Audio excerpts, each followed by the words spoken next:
अधिक मास या मल मास को जोड़कर वर्ष में 26 एकादशियाँ होती है। अधिक मास में 2 एकादशियाँ होती है, जो पद्मनी एकादशी जो कि शुक्ल पक्ष में आती है और परमा एकादशी जो कि कृष्ण पक्ष में आती है के नाम से जानी जाती है। इसके व्रत से सभी पाप नष्ट हो जाते हैं तथा मनुष्य को इस लोक में सुख तथा परलोक में सद्गति प्राप्त होती है। इसका व्रत विधानुसार करना चाहिए और भगवान विष्णु का धूप दीप नैवेद्य पुष्प आदि से पूजन करना चाहिए। इस एकादशी की पावन कथा जो कि महर्षियों के साथ काम्पिल्य नगरी में हुई थी वो मैं आप लोगों को सुनाती हूँ, ध्यान पूर्वक श्रवण कीजिएगा। अगर आप लोग व्रत नहीं कर रहे हैं तो भी इस कथा को सुनने से बहुत ही पुण्य की प्राप्ति होती है और मनोकामनाएं पूर्ण होती है। परमा एकादशी व्रत कथा। काम्पिल्य नगरी में सुमेधा नाम का एक अत्यंत धर्मात्मा ब्राह्मण रहता था। उसकी स्त्री अत्यंत पवित्र तथा पतिव्रता थी। किसी पूर्व पाप के कारण वह दंपति अत्यंत दरिद्रता का जीवन व्यतीत कर रहे थे। ब्राह्मण को भिक्षा मांगने पर भी भिक्षा नहीं मिलती थी। उस ब्राह्मण की पत्नी वस्त्रों से रहित होते हुए भी अपने पति की सेवा करती थी तथा अतिथि को अन्न देकर स्वयं भूखी रह जाती थी और पति से भी कभी किसी वस्तु की मांग नहीं करती थी।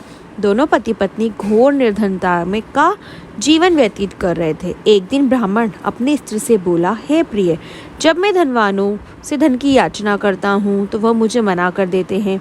गृहस्थी धन के बिना नहीं चलती, इसलिए यदि तुम्हारी सहमति हो तो मैं परदेश जाकर कुछ काम करूं, क्योंकि विद्वानों ने कर्म की प्रशंसा की है। ब्राह्मण की पत्नी ने विनीत भाव से कहा, हे स्वामी, मैं आपकी दासी हूँ। पति अच्छा हो और बुरा जो भी कहे पत्नी को वही करना चाहिए। मनुष्य को पूर्व जन्म में किए कर्मों का फल मिलता है। सुमेरु पर्वत पर रहते हुए भी मनुष्य को बिना भाग्य के स्वर्ण नहीं मिलता।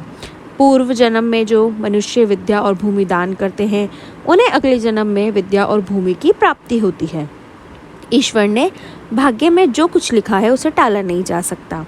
यदि कोई मनुष्य दान नहीं करता तो प्रभु उसे केवल अन्न ही देते हैं। इसलिए आपको इस स्थान पर रहना चाहिए, क्योंकि मैं आपका विच्छोह नहीं सह सकती।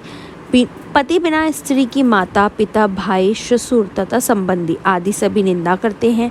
इसलिए हे स्वामी, कृपया आप कहीं न जाएं, जो भाग्य में होगा वह यही प्राप्त हो जाएगा। स्त्री की सलाह मानकर ब्राह्मण प्रदेश नहीं गया। इसी प्रकार समय बीतता रहा।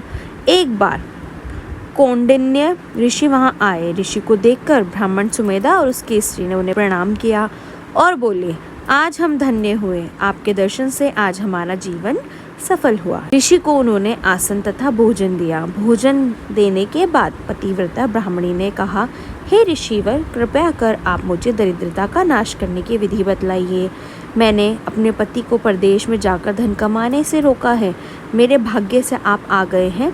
मुझे पूर्ण विश्वास है कि अब मेरी दरिद्रता शीघ्र ही नष्ट हो जाएगी। अतः आप हमारी दरिद्रता नष्ट करने के लिए कोई उपाय बताएं।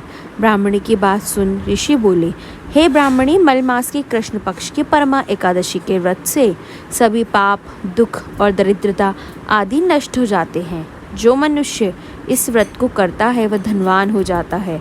इस व्रत में नृत्य गायन आदि सहित रात्रि जागरण करना चाहिए। यह एकादशी धन वैभव देती है तथा पापों का नाश कर उत्तम गति भी प्रदान करने वाली होती है।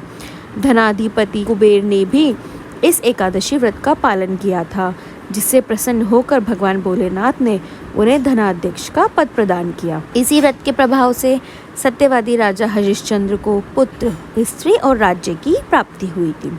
तदुपरांत ऋषि ने उन्हें एकादशी के व्रत का समस्त विधान कह सुनाया। ऋषि ने कहा, हे ब्राह्मणी, पंचरात्रि व्रत इससे भी ज़्यादा उत्तम है। परमा एकादशी के दिन प्रातःकाल नित्य कर्म से निवृत्त होकर विधान पूर्वक पंचरात्रि व्रत आरंभ करना चाहिए। जो मनुष्य 5 दिन तक निर्जल व्रत करते हैं वे अपने माता पिता और स्त्री सहित स्वर्गलोक को जाते हैं।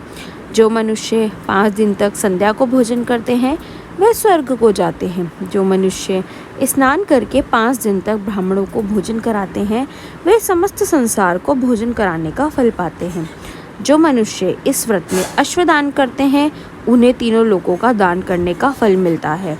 जो मनुष्य उत्तम ब्राह्मण को तिल दान करते हैं वे तिल की संख्या के बराबर वर्षों तक लोक में वास करते हैं। जो मनुष्य घी का पात्र दान करते हैं वह सूर्य लोक को जाते हैं। जो मनुष्य 5 दिन तक ब्रह्मचर्य पूर्वक रहते हैं वे देवांगनाओं के साथ स्वर्ग को जाते हैं। हे ब्राह्मणी, तुम अपने पति के साथ इसी व्रत को धारण करो, तुम्हें अवश्य ही सिद्धि और अंत में स्वर्ग की प्राप्ति होगी। ऋषि के वचनानुसार ब्राह्मण और उसकी स्त्री ने परमा एकादशी का 5 दिन तक व्रत किया। व्रत पूर्ण होने पर ब्राह्मण की स्त्री ने एक राजकुमार को अपने यहाँ आते देखा। राजकुमार ने ब्रह्मा जी की प्रेरणा से एक उत्तम घर जो कि सब वस्तुओं से परिपूर्ण था उन्हें रहने के लिए दिया। तदोपरांत राजकुमार ने आजीविका के लिए एक गांव दिया। इस प्रकार ब्राह्मण और उसकी स्त्री की गरीबी दूर हो गई और पृथ्वी पर काफी वर्षों तक सुख भोगने के पश्चात वे पति पत्नी श्री विष्णु के उत्तम लोक को प्रस्थान कर गए। श्री हरि विष्णु।